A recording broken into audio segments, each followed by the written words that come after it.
আসসালামু আলাইকুম প্রিয় শিক্ষার্থীরা, যারা নবম দশম শ্রেণীতে পড়ছে এবং যারা 2027 সালে এসএসসি পরীক্ষার্থী, তাদের জন্য খুব সুন্দর একটি প্রশ্ন নিয়ে আসছি যে কেবলমাত্র পরিসংখ্যান তোমরা অ্যান্সার করতে পারলেও অন্তত গণিতে পাশের একটা ব্যবস্থা হয়ে যাচ্ছে। সেই আলোকে আমি এখানে দুটি প্রশ্ন দিয়ে দিয়েছি। তো আজকের এই ভিডিওতে আমি প্রথম প্রশ্নটি একদম A to Z যতগুলো প্রশ্ন রয়েছে সবগুলো ভালো করে বোঝানোর চেষ্টা করছি। তো প্রশ্ন একটু দেখা যাক যে দশম শ্রেণীর 50 জন শিক্ষার্থী গণিতের প্রাপ্ত নম্বরের সারণী দেওয়া হলো, শ্রেণীব্যাপ্তি গণসংখ্যা দেওয়া আছে। তো এখান থেকে প্রথম যে প্রশ্নটা সেটা হলো ক্রমযোজিত গণসংখ্যা সারণী বের করো। খ নম্বরে আমি এখানে 4টা প্রশ্ন দিয়েছি, কারণ পরীক্ষায় 4টার বিশেষ করে খ নম্বরে যে কোনো একটাই আসতে পারে।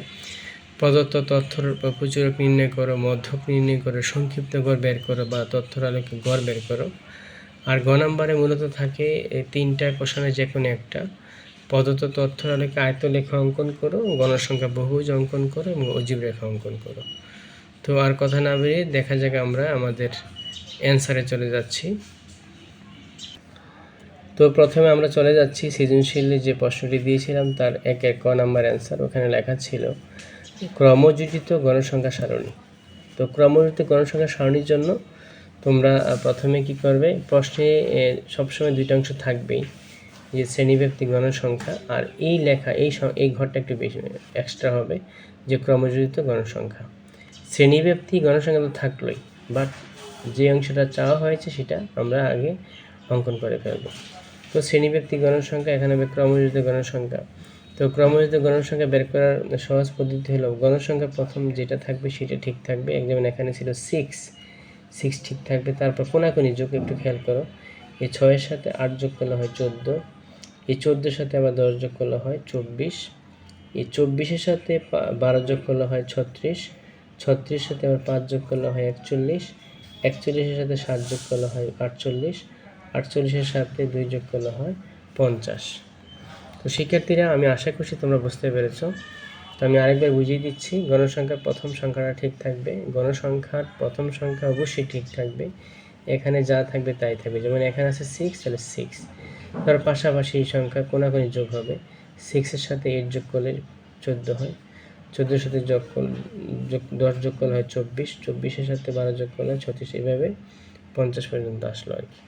তো আমাদের একের ক নাম্বার অঙ্ক শেষ। আমরা এবার খ-এর ক। তো শিক্ষার্থীরা, আমরা একের খ শুরু করলাম। লেখা আছে প্রচুরক নির্ণয় করো। প্রচুরকের জন্য এক্সট্রা কোনো ঘর প্রয়োজন নেই। প্রচুরকের জন্য প্রশ্নে যে দুইটা ঘর ছিল সে দুইটাই থাকবে, যে শ্রেণীব্যাপ্তি এবং গণসংখ্যা। আর এখানে তো সম্পূর্ণ দেওয়াই থাকলো।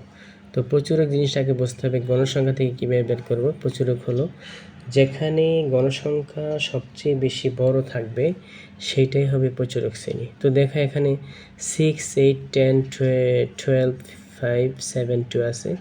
তো আমরা দেখতে পাচ্ছি যে এখানে সবচেয়ে বড় গণসংখ্যা হলো 12। কত? 12, অর্থাৎ 12। তাহলে 12 যেখানে আছে সেটার প্রচুরক শ্রেণী। তো দেখুন খুব সুন্দর করে লিখে দিয়েছি যে এখানে গণসংখ্যা সর্বাধিক আছে 12।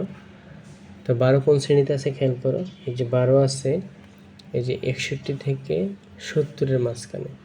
12 আছে 61 থেকে 70-এর মধ্যে। তো লিখবে এখানে কি, যে এখানে গণসংখ্যা সর্বাধিক 12 আছে যা 61 থেকে 70 শ্রেণীতে অবস্থিত। তো তাহলে প্রচুরক শ্রেণী আমাদের 61 থেকে 70। এই চিহ্নটা কিন্তু থেকে প্রকাশ করে, কখনোই বিয়োগ চিহ্ন বলা যাবে না। আচ্ছা, এখন আমরা প্রচুরকের সূত্রটাকে লিখব, যা আমরা যদি প্রচুরক L plus F1 into H F1 plus F2। তো প্রথমে তোমাকে এই অপারেটরগুলো জানতে হবে কোনটা কি প্রকাশ করে। L প্রকাশ করে কি, L প্রকাশ করে প্রচুরক শ্রেণীর নিম্নসীমা। তো প্রচুরক শ্রেণীতে আমাদের 61 থেকে 70, তাহলে এটা হলো উচ্চসীমা, এটা হলো নিম্নসীমা, তাহলে 61 হলো নিম্নসীমা। তা আমরা L এর মান লিখব 61।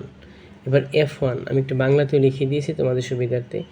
F1 হলো প্রচুরক শ্রেণীর গণসংখ্যা বিয়োগ পূর্ববর্তী শ্রেণীর গণসংখ্যা। প্রচুরক শ্রেণীর গণসংখ্যা বিয়োগ পূর্ববর্তী। তো এখানে দেখো প্রচুরক শ্রেণী আমাদের কত আছে, এখানে প্রচুরক শ্রেণী হলো 61 থেকে 70। তো লেখা আছে প্রচুরক শ্রেণী গণসংখ্যা, এই যে এই গণসংখ্যা প্রচুরক শ্রেণী 12, তাহলে F1 হবে 12 থেকে 10 বিয়োগ, তাহলে 12 থেকে 10 বিয়োগ হবে F1, আর 12 থেকে 5 বিয়োগ হবে F2। তাহলে দেখো আবার F1 প্রচুরক শ্রেণীর গণসংখ্যা বিয়োগ পূর্ববর্তী শ্রেণীর গণসংখ্যা, তো প্রচুরক শ্রেণীর গণসংখ্যা হলো 12 আর পূর্ববর্তী গণসংখ্যা হলো 10, তাহলে আসলে কত 2। আর F2 হলো প্রচুরক শ্রেণী গণসংখ্যা বিয়োগ পরবর্তী, আচ্ছা এখানে একটু হয়েছে, এখানে হবে পরবর্তী, এই যে পরবর্তী শ্রেণী গণসংখ্যা। তো এখানে হলো পরবর্তী, দেখো এখানে ছিল 12, এখানে 5, তাহলে 12 থেকে 5 বিয়োগ, তাহলে আমরা 12 থেকে 5 বিয়োগ করে কত পেয়ে যাচ্ছি 7 পেয়ে যাচ্ছি। আর এই ছিল শ্রেণীব্যক্তি, এটা নর্মালি অনেকেই বেশি ভুল করে, তোমরা খুব ভালো করে দেখে নাও। যেমন আমাদের প্রথম আছে 31 থেকে 40, তো এখানে কত পার্থক্য, হুট করে অনেকে বলে হলো 10, 11 পার্থক্য, এরকম না, আগে হাতের আঙ্গুল ধরে ধরে দেখবেন 31 থেকে 40 কত পার্থক্য, এইটাই শ্রেণীব্যক্তি। 3100 মানে এখানে যে সংখ্যাটা থাকবে সেই সংখ্যা সহ ধরতে হবে, এই 31 বাদ দেওয়া যাবে না, 31 সহ। তাহলে শ্রেণীব্যক্তির ক্ষেত্রে আমাদের প্রথম সংখ্যা সহ ধরে নিতে হবে।